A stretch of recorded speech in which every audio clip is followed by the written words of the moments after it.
తెలంగాణలో టీఎస్పీఎస్సీ నుంచి group 1 services online application అనేది స్టార్ట్ అయింది. ఆన్‌లైన్ అప్లికేషన్ ఎలా చేయాలి అనేది చెప్తాను. అండ్ పాత వాళ్ళు ఎలా అప్లికేషన్ చేసుకోవాలి, కొత్త వాళ్ళు ఎలా అప్లికేషన్ చేసుకోవాలనేది ఈ వీడియోలో ఎక్స్‌ప్లెయిన్ చేస్తాను. వీడియోని ఎక్కడ స్కిప్ చేయకుండా చివరి దాకా చూసే ప్రయత్నం అయితే చేయండి. ఇక్కడ మనకు పీడీఎఫ్ నోటిఫికేషన్ పీడీఎఫ్ ఉంటుంది. అదేవిధంగా గ్రూప్ 1 సర్వీసెస్‌కి సంబంధించిన ఆన్‌లైన్ అప్లికేషన్ అని ఉంటుంది. ఈ ఆన్‌లైన్ అప్లికేషన్ మీద క్లిక్ చేయండి. ఇది ఎవరైతే ఓటీఆర్ చేసుకున్న వాళ్ళు మాత్రమే. ఓకేనా? వన్ టైమ్ రిజిస్ట్రేషన్ చేసుకున్న వాళ్ళు మాత్రమే. ఒకవేళ మీరు వన్ టైమ్ రిజిస్ట్రేషన్ చేసుకోలేదనుకోండి, ఇక్కడ ఓటీఆర్ చేసుకోవాల్సి ఉంటది. ఫ్రెష్‌గా ఇప్పటివరకు అసలు టీఎస్పీఎస్సీలో రిజిస్టర్ అవ్వలేదు అనుకుంటే. ఓకేనా?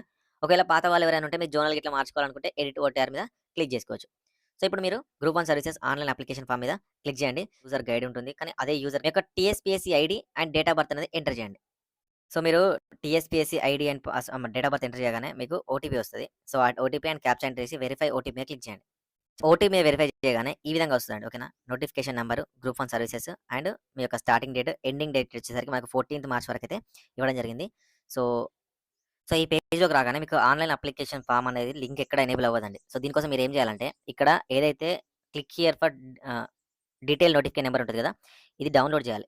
దాని తర్వాత ఇక్కడ ఎంటర్ చేయండి. ఇక్కడ ఎంటర్ చేయగానే మీకు కంప్లీట్ డీటెయిల్స్ అనేవి కనిపిస్తాయి. ఓకేనా? Are you a citizen of India?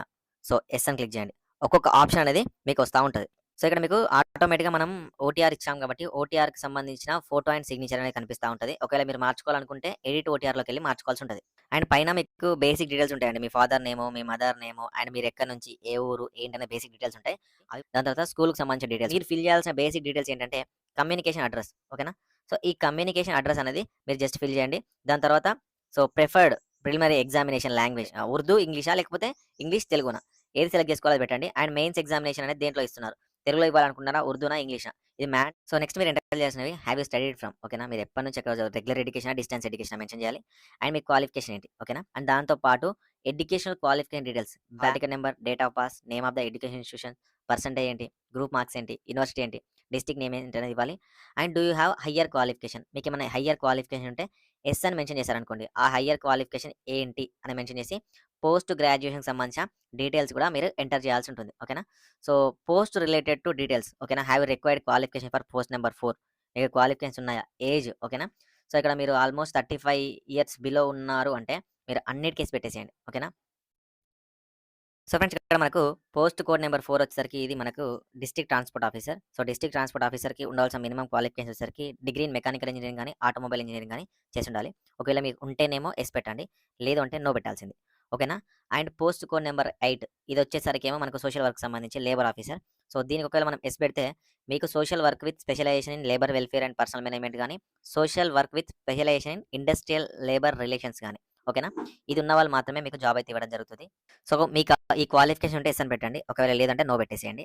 And next వచ్చేసరికి మనకిక్కడ పోస్ట్ నంబర్ 8కి సంబంధించి ఇక్కడేంటంటే ఎవరైతే ట్రెజరీ ఆఫీసర్‌కి సంబంధించి కామర్స్ గాని, ఎకనామిక్స్ గాని, మ్యాథమెటిక్స్ గాని వన్ ఆఫ్ ద సబ్జెక్ట్ చదివి ఉంటే యెస్ పెట్టేసేయండి. అండ్ పోస్ట్ కోడ్ నంబర్ 2కి వచ్చేసరికి మీకిక్కడ 2 గాని, 7 గాని, 9కి సంబంధించి మీకు ఫిజికల్ మెజర్‌మెంట్స్ మనకు డీఎస్‌పీకి సంబంధించి ఆల్‌మోస్ట్ మీకు హైట్ ఇట్లా ఉంటే యెస్ పెట్టేసేయండి. ఓకేనా? మీకు community certificate issued by competent authority of Telangana state. ఓకేనా? ఇక్కడ మీరు ఇచ్చినా పర్లేదు, ఇవ్వకున్నా పర్లేదు. ఇక్కడ చూడండి document upload is optional. Mandatory to produce original certificate at the time of verification. ఓకేనా? మీరు ప్రొడ్యూస్ చేయాల్సిన అవసరం లేదు. మ్యాండేటరీ అయితే కాదు. యెస్ అని పెట్టేసేయండి. Do have non creamy layer certificate. OBC వాళ్ళైతే నాన్ క్రిమిలేయర్ సర్టిఫికేట్ ఉందా లేదా? యెస్ ఆర్ నో పెట్టేసేయండి. Are you involved any criminal cases? No పెట్టేసేయండి. ఎగ్జామినేషన్ సెంటర్స్ అనేవి సెలెక్ట్ చేసుకోండి. ఓకేనా? సీబీటీ అయితే మనకి ఎక్కడెక్కడ ఛాన్సెస్ ఉన్నాయి, ఏంటి అనేది మీరు చూసుకొని పెట్టేసుకోండి. ఓకేనా? ఓఎంఆర్ అయినా కూడా ఎక్కడ పెట్టుకోవాలనుకుంటున్నారు పెట్టేసుకోండి. ఇక్కడ మీకు బేసిక్ డీటెయిల్స్ అయితే ఫిల్ చేయండి. మీకు సీబీటీకి సంబంధించిన 10 డిస్ట్రిక్ట్స్ ఫిల్ చేయాల్సి ఉంటుంది. ఓఎంఆర్ బేస్‌కి సంబంధించి 10 డిస్ట్రిక్ట్స్. సీబీటీ అయితేనేమో పాత 10 డిస్ట్రిక్ట్స్ చూపిస్తున్నాయి. ఓఎంఆర్ బేస్డ్ అయితేనేమో 33 డిస్ట్రిక్ట్స్ చూపిస్తున్నాయి. అందులో మీరైతే సెలెక్ట్ చేసుకోవచ్చు. ఓకేనా? దాని తర్వాత direct I accept the above declaration అని చెప్పి ప్రివ్యూ మీద క్లిక్ చేయండి. ప్రివ్యూ మీద క్లిక్ చేస్తే మీ యొక్క అప్లికేషన్ ఫార్మ్ అనేది ప్రివ్యూ అవుతది. ప్రివ్యూ మీద క్లిక్ చేయగానే ఆటోమేటిక్‌గా మీ ఫార్మ్ అనేది ఫ్రంట్‌లోకెళ్తుంది. అక్కడి నుంచి ఒకసారి మళ్ళీ చెక్ చేసుకోండి. మళ్ళీ చెక్ చేసుకొని ఒకవేళ మనం ఇంతకుముందు ఏదైతే పేజ్ ఫిల్ చేసినామో అక్కడికెళ్తుంది. లేదు అనుకుంటే ఇక్కడ మీకు పేమెంట్‌లోకెళ్తది. ఏం చేశారో ప్రీవియస్ రిక్రూట్‌మెంట్‌లో ఇక్కడ వాళ్ళకు రూ. 200 చూపించదు. సబ్మిట్ అండ్ ప్రొసీడ్ మీద క్లిక్ చేయండి. క్లిక్ చేసేస్తే మీకు అప్లికేషన్ ఫార్మ్ అనేది మీకు డౌన్‌లోడ్ అవుతది. ఓకేనా?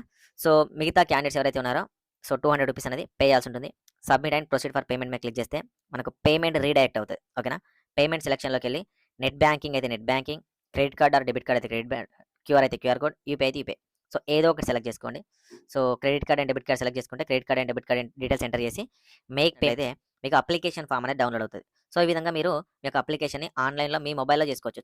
సో, ఈ విధంగా అప్లికేషన్ చేసుకోండి. ఏమైనా డౌట్ ఉంటే కింద కామెంట్ సెక్షన్‌లో కామెంట్ చేయండి. లేదా